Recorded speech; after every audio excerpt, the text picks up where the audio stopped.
नमस्कार, मैं हूं आपके साथ यशी शुक्ला और इसी बीच आपको बड़ी खबर लखनऊ से बता देते हैं। लखनऊ से बड़ी खबर, सपा महासचिव स्वामी प्रसाद मौर्य ने दिया इस्तीफा। सपा महासचिव पद से स्वामी प्रसाद ने इस्तीफा दे दिया है। बड़ी खबर आपको बता रहे, स्वामी प्रसाद मौर्य ने अखिलेश यादव को पत्र लिखा और इस्तीफा दिया है। सपा से एमएलसी बने रहेंगे स्वामी प्रसाद मौर्य। भाजपा का एजेंट कहने पर अखिलेश हुए थे नाराज। मनोज पांडे को भाजपा का एजेंट बताया था और उन्होंने कहा कि मेरे बयान को बताया गया है निजी, इसलिए मैं आहत हूं।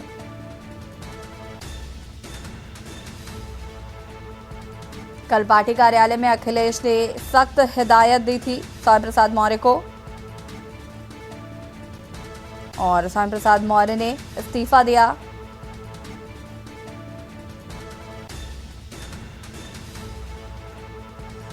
और इसी खबर पर हमारे साथ रेजिडेंट एडिटर मनीष पांडे जी जुड़ चुके हैं। मनीष जी, स्वामी प्रसाद मौर्य ने जो महासचिव पद से इस्तीफा दिया है, ये इस वक्त की बड़ी और अहम खबर हो जाती है जब उन्होंने जो बयान दिया, उन्होंने कहा कि मेरे बयानों को निजी कहा गया, इसलिए मैं आहत हूं और इसलिए मैं इस्तीफा दे रहा हूं। ये बड़ी बात है। लेकिन निश्चित रूप से एक बड़ा अपडेट है। स्वामी प्रसाद मौर्य क्योंकि लगातार हिंदू धर्म और हिंदू देवी देवताओं के ऊपर टिप्पणी कर रहे थे, तमाम इस तरह की टिप्पणियां उनकी थी, जिससे कहीं ना कहीं जो पार्टी के जो तमाम नेता थे वो असहज हो जाते थे जब पब्लिकली उनसे कभी ये सवाल पूछ लिया जाता था। और हद तो तब हो गई थी कि अभी हाल में ही जब उनसे कहा गया था, मनोज पांडे जो समाजवादी पार्टी के बड़े नेता हैं, पुराने नेता हैं, समाजवादी पार्टी के फाउंडर मेंबर्स में गिने जाते हैं, उनसे जब पूछा गया स्वामी प्रसाद मौर्य की टिप्पणियों के बाद, तो उन्होंने उसे निजी बयान बताया था। उन्हें बताया, कहा था कि उनका मानसिक संतुलन खराब है। उसके बाद अखिलेश यादव ने भी नाराजगी व्यक्त की थी।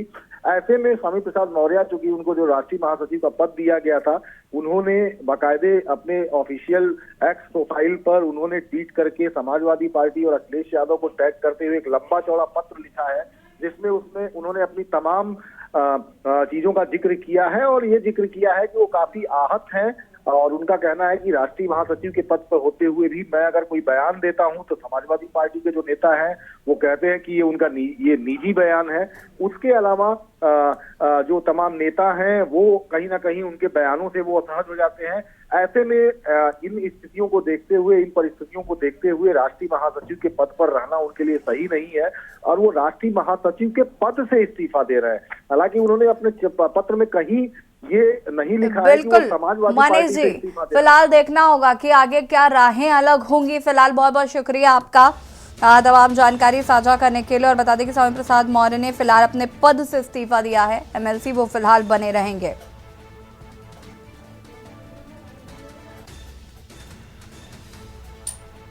कल पार्टी कार्यालय में अखिलेश ने सख्त हिदायत दी थी स्वामी प्रसाद मौर्य को और जिससे जहां पर उनके बयान को निजी बताया गया और ये उन्होंने कहा है कि मेरे बयान को निजी बताया गया, इससे मैं आहत हूं।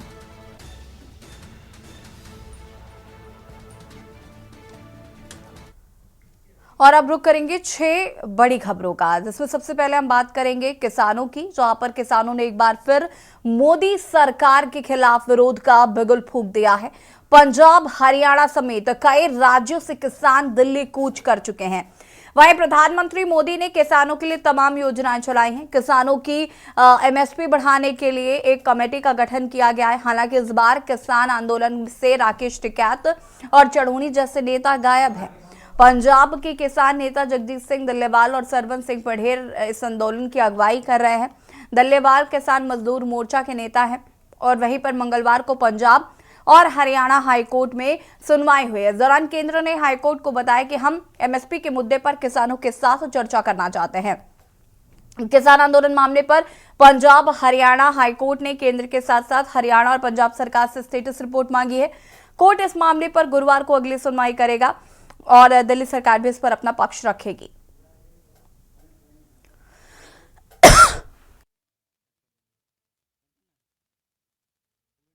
आपको बता दें कि आज जिस तरीके से किसान दिल्ली कूच करने के लिए निकले थे और पुलिस प्रशासन पूरी तरीके से आज अलर्ट नजर आया। आम जनता को हालांकि आज कई परेशानियों का सामना करना पड़ा।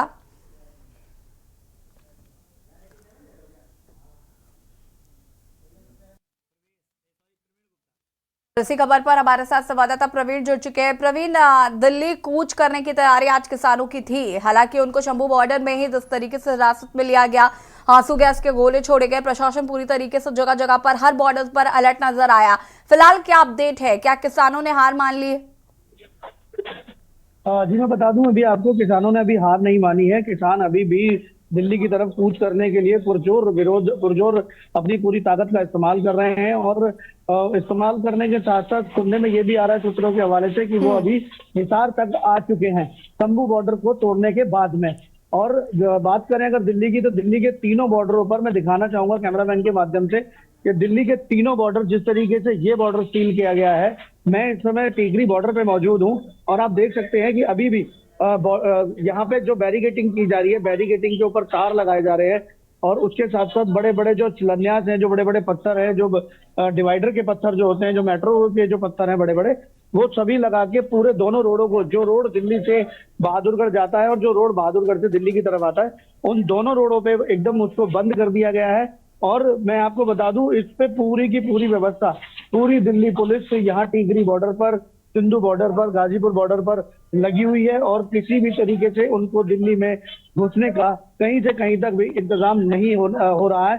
तो अभी सूचना सिर्फ इतनी है सूत्रों के हवाले से कि वो अभी हिसार तक पहुंचे हैं। लेकिन अगर रात को हो सके कि वो यहाँ पे घुसने की कोशिश अगर करते हैं, तो इन परिस्थितियों में पुलिस पूरी तरीके से मुस्तैद है और पूरे तरीके से खड़ी हुई है, जो कि उनको यहाँ से पार होने में बहुत ज्यादा दिक्कतों का सामना उन्हें करना पड़ेगा। और उसी चीज का जायजा लेने के लिए दिल्ली पुलिस कमिश्नर संजय अरोड़ा जी भी अभी थोड़ी देर पहले यहाँ पर आए थे और पूरी ही व्यवस्था को देख के गए हैं। पूरी व्यवस्था को सभी जितने भी आला अधिकारी थे उनको थैंक्स बोल के गए हैं कि आपने व्यवस्था बहुत अच्छी कर रखी है और इस व्यवस्था को बनाए रखे। यहाँ पे पुलिस कर्मियों की 3 शिफ्ट लगाई गई है, 6 से 2 बजे तक, 2 बजे से 10 बजे तक और 10 बजे से सुबह 8 बजे तक की। जी बिल्कुल प्रवीण, अगर हम बात करें यहाँ पर तो रोड डाइवर्जन किए गए हैं क्या? क्योंकि ट्रैफिक काफी ज्यादा आज बाधित रहा और आम जनता को भी काफी परेशानियों का सामना करना पड़ा है। और सरकार की तरफ से क्या इस पर कोई पहल आगे की जाएगी? जी मैं बता दूं, जिस तरीके से ये रोड, जो मेन रोड है पूरा का पूरा, जो मेन हाईवे दिल्ली को हरियाणा से टच करता है और हरियाणा को दिल्ली से टच करता है, और इस रूट के बदले दूसरा रोड मैप तैयार किया गया है, लेकिन किसान अंदर ना घुस सके इसके चलते कोई भी रूट मैप तैयार नहीं किया गया है। और ना ही किसी को ये रास्ता बताया गया है कि वो यहाँ की जगह कहीं दूसरी जगह से निकल के आ जाए, क्योंकि सबसे बड़ा खतरा इस टाइम दिल्ली के लिए किसान बने हुए हैं। तो जिसकी वजह से पूरी पुलिस व्यवस्था हिली हुई है। तो वो कहीं से भी रास्ता, कोई रूट डाइवर्ट नहीं किया है, चाहे वो दिल्ली के लोग हैं, चाहे वो बहादुरगढ़ के लोग हैं, चाहे हरियाणा के लोग हैं। ना वो दिल्ली के इस रूट से ना वो दिल्ली आ सकते हैं, ना वो दिल्ली से बहादुरगढ़ ठीक है जा सकते प्रवीण, हैं। बहुत बहुत क्योंकि शुक्रिया पूरा आपका तमाम जानकारी देने के लिए। और बता दें आपको कि 16 फरवरी को भारत बंद का आह्वान किसान द्वारा किया गया है। फिलहाल दिल्ली कूच करने की तैयारी लगातार की जा रही है।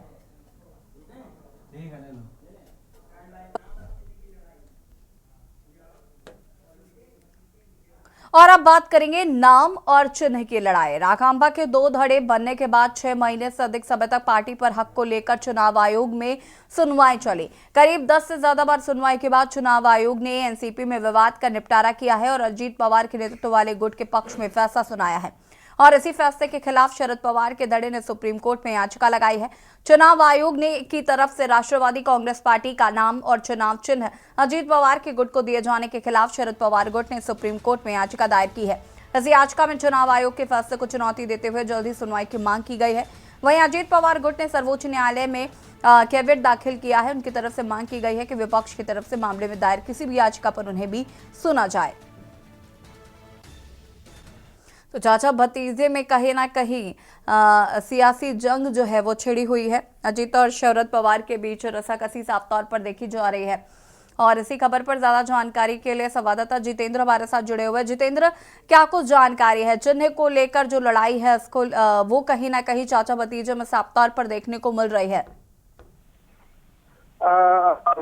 जिस दिन अजीत पवार जी ने एनसीपी से बगावत किया, उसी दिन से चिन्ह और नाम पर लड़ाई चल रही थी। और लास्ट बार चुनाव आयोग ने ऐसा फैसला सबके सामने रखा और फैसला दिया है कि वो एनसीपी का पूरा जो चिन्ह है और ना अजित पवार को देने का ऐलान किया। इसके बाद पूरे एनसीपी के जो दो गुट है, एक शरद पवार जी का और दूसरा अजित पवार जी का, वो दो गुट संघर्ष में इतने आगे चल रहे हैं कि अभी शरद पवार ने सुप्रीम कोर्ट में एक 805 की एक याचिका दायर किया है और उसने उसको आह्वान दिया है। ठीक है जितेंद्र, बहुत बहुत शुक्रिया आपका तमाम जानकारी के लिए। और बता दें कि चाचा भतीजे में सियासी वजूद की जंग जारी।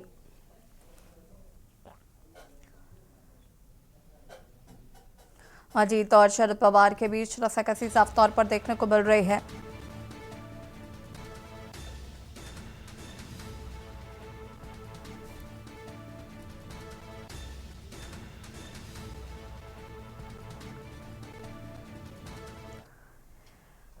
और अब बात करेंगे मिड डे मील बनाने की अजीब जुगत। औरैया जनपद के भाग्यनगर ब्लॉक के उजीतीपुर प्राथमिक विद्यालय में कागज जलाकर चूल्हे पर मिड डे मील बनाने की अजीब जुगत बढ़ाई गई। बता दें कि खाना बनाने का वीडियो सोशल मीडिया पर काफी तेजी से वायरल हो रहा है। महकमे में हड़कंप मचा हुआ है। कागजों को जलाकर मिड डे मील पर खाना बनाए जाने पर अखिलेश यादव ने ट्वीट कर भाजपा पर निशाना साधा है। अखिलेश यादव ने एक्स पर लिखा है, लगता है भाजपा ने अपने भ्रष्ट कारनामों की फाइलों व भाजपाइयों पर हटाए गए मुकदमों के कागजों को मिड डे मील के खाना पकाने के लिए दे दिया है। कागज जलाकर बनाया जा रहा है ये खाना, तस्वीरें आप देख सकते हैं। और अखिलेश यादव ने एक्स पर पोस्ट किया है। उन्होंने लिखा है कि लगता है भाजपा ने अपने भ्रष्ट कारनामों की फाइलों और भाजपाइयों पर से हटाए गए मुकदमों के कागजों को मिड डे मील के खाना पकाने के लिए दे दिया है।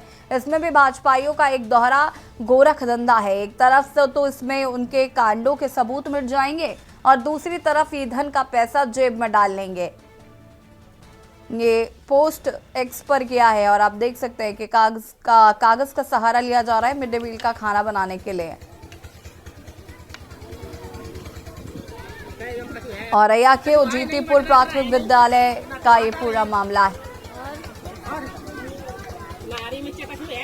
और इसी खबर पर ज्यादा जानकारी के लिए संवाददाता उमेश अवस्थी हमारे साथ जुड़े हुए। उमेश, क्या कुछ जानकारी है इस पूरे मामले को लेकर?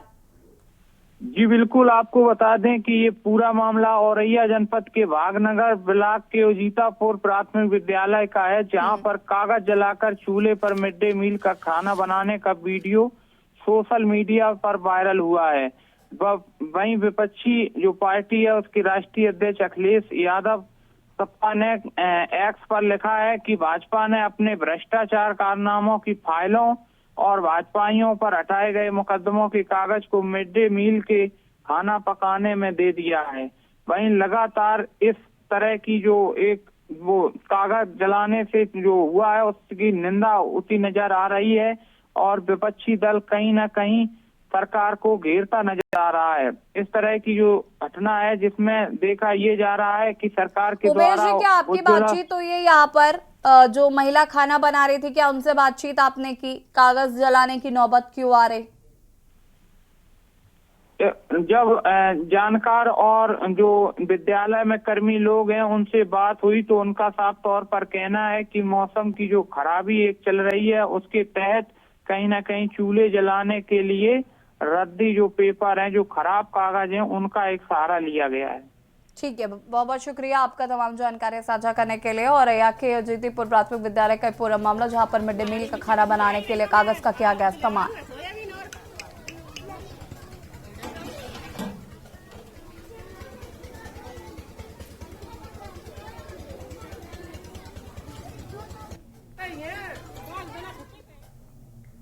और यहाँ पर रुकेंगे एक छोटे से ब्रेक के लिए। ब्रेक के बाद हम बात करेंगे कानून व्यवस्था फेल, रंजिश का खूनी खेल। ब्रेक के बाद एक बार फिर से आप सभी का स्वागत है। गोंडा के थाना छापिया क्षेत्र में दिन दहाड़े गोलीकांड से सनसनी फैल गई। पुराने रंजिश को लेकर एक ही परिवार को 5 लोगों को गोलियों से छलनी कर दिया गया, जिस मौके पर ही एक महिला की दर्दनाक मौत हो गई। वहीं गोली लगे 4 लोगों की हालत नाजुक बताई जा रही है। आनंद फानन में पुलिस से इलाज के लिए जिला अस्पताल पहुंचा, जहां पर एक की हालत नाजुक देखकर जिला अस्पताल से लखनऊ रेफर किया गया। वहीं घायल हुए लोगों से मुलाकात करने डीआईजी अमरेंद्र प्रताप सिंह पहुंचे। वहीं जिस तरीके से दिन दहाड़े गोलीकांड का मामला सामने आए हैं, इससे कहीं न कहीं कानून व्यवस्था पर भी कई सवाल खड़े हो रहे हैं। छपिया थाना क्षेत्र के मौली खेरी गांव में घटना घटी है। ये विपक्ष जायसवाल श्री पक्ष के लोग हैं, ये इनके यहाँ एक वैवाहिक कार्यक्रम है, तो जिसमें दोनों पक्षों, जो दूसरा पक्ष है हमलावर पक्ष है, उसके और इनके घर के बीच में एक गली है जिसमें महिलाओं को स्नान करने के लिए इन लोगों ने टीन शेड लगाया था, इसलिए कि बाहरी मेहमान आए हुए थे। और इसी बात को लेकर के दूसरा पक्ष हमलावर हुआ है और अंधाधुंध फायर की गई, जिसमें कि एक महिला की मृत्यु हो गई है और दीपक जायसवाल सहित 3 अन्य लोग वहाँ पे अस्पताल लाए गए हैं।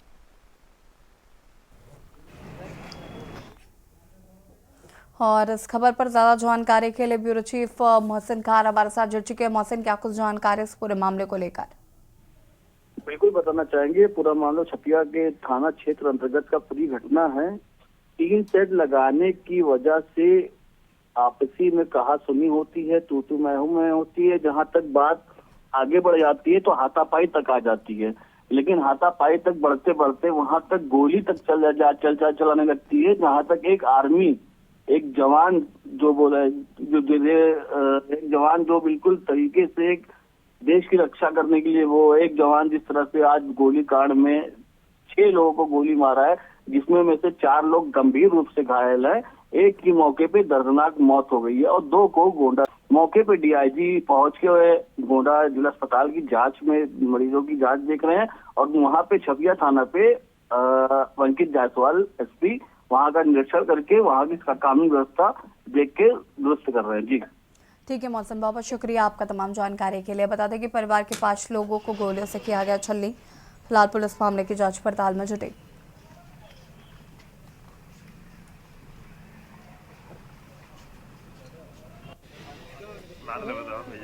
अरे यार दूर से बनाओ यार, दूर से बनाओ यार। पहले उतरने तो फोटो बाद में बना लेना यार आप। बीजेपी के गालीबाज नेता को सबक। अलीगढ़ में एसपी सिटी और ट्रैफिक पुलिस से अभद्रता करने वाले भारतीय जनता पार्टी के गालीबाज मंडल अध्यक्ष सहित 5 भाजपा कार्यकर्ताओं को पुलिस ने गिरफ्तार कर लिया है। पुलिस से अभद्रता करने के बाद कई बार वीडियो वायरल हो चुके हैं। बीते दिनों भी पुलिस कर्मियों को बीजेपी मंडल अध्यक्ष भद्दी भद्दी गालियां देता हुआ नजर आया था।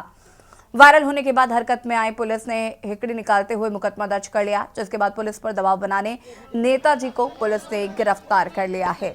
5 बीजेपी कार्यकर्ताओं की गिरफ्तारी हुई है।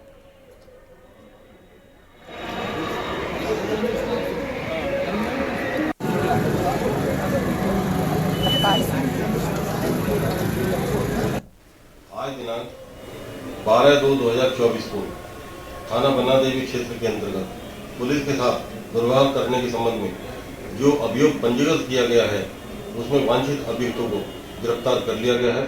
विधिक कार्रवाई अमल में लाई जा रही है। पुलिस के द्वारा अभियुक्तों के साथ दुर्व्यवहार करने वाली बात निराधार है, महज एक अफवाह है। शांति व्यवस्था कायम है। और इसी खबर पर ज्यादा जानकारी के लिए संवाददाता विश्व प्रताप हमारे साथ जुड़ चुके। विश्व प्रताप जी, क्या कुछ जानकारी है मामले को लेकर? बिल्कुल, देखिए कि एक बीजेपी के मंडल महामंत्री अल्पसंख्यक मोर्चा के उनका एक दिनों एक वीडियो वायरल हुआ था, जिसमें पुलिसकर्मियों के साथ में लगातार बदसलूकी करते हुए साफ तौर पे देखे जा सकते थे। उसी पूरे मामले का जो है पुलिस ने तत्काल संज्ञान लेते हुए उनके खिलाफ कार्रवाई की है। संगीन धाराओं में मुकदमा दर्ज करके उन्हें गिरफ्तार करके जेल भेज दिया गया है। उससे पूर्व में भी एसपी सिटी के साथ उनकी एक जो है एसपी सिटी के साथ झगड़ते हुए एक वीडियो वायरल हुआ था, जिसमें पुलिस जो है कार्रवाई नहीं कर पाई थी। तो जिस तरीके से बीजेपी वाले लगातार पुलिस और प्रशासन पर दबाव बना के अपनी जो है मनमानी कर रहे हैं, तो कहीं ना कहीं पुलिस का जो है सराहनीय कार्य बिल्कुल देखने के काबिल है कि जिस तरीके से पुलिस ने ये पूरी ऐसे प्रक्रिया को अंजाम दिया कि जिस तरीके से बीजेपी नेता थे पुलिसकर्मियों गाली दे रहे थे, उनके खिलाफ जो है सख्त कार्रवाई करते हुए उन्हें गिरफ्तार करके जेल भेजा। तो कहीं ना कहीं अलीगढ़ पुलिस का इकबाल बुलंद होता हुआ साफ तौर पर दिखाई दे रहा है। जी ठीक है, बहुत बहुत शुक्रिया आपका तमाम जानकारी के लिए। और बता दें 5 बीजेपी कार्यकर्ताओं की गिरफ्तारी हुई।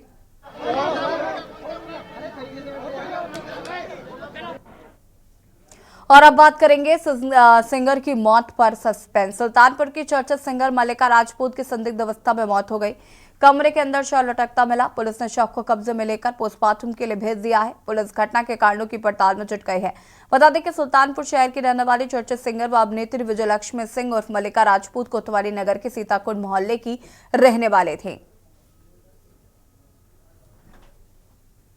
सुल्तानपुर में चर्चित सिंगर की संदिग्ध मौत के बाद पुलिस फिलहाल जांच पड़ताल में जुटी।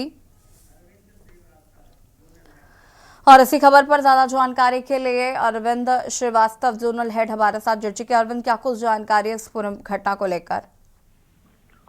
जैसे मैं आपको बता दूं कि जिस तरीके से ये घटना को अंजाम दिया है, प्रथम दृष्टया ये लगता है कि जैसे इसने अपने आप को सुसाइड किया है और सुसाइड करने के साथ साथ इसकी माँ जो है वो माँ के साथ रात भर अपना आना जाना लगाई हुई थी, करीब 11-12 बजे तक आगे वाले कमरे में। लेकिन उसके बाद जब सोने का टाइम आया तो ये दरवाजा अंदर से बंद करके सो गई।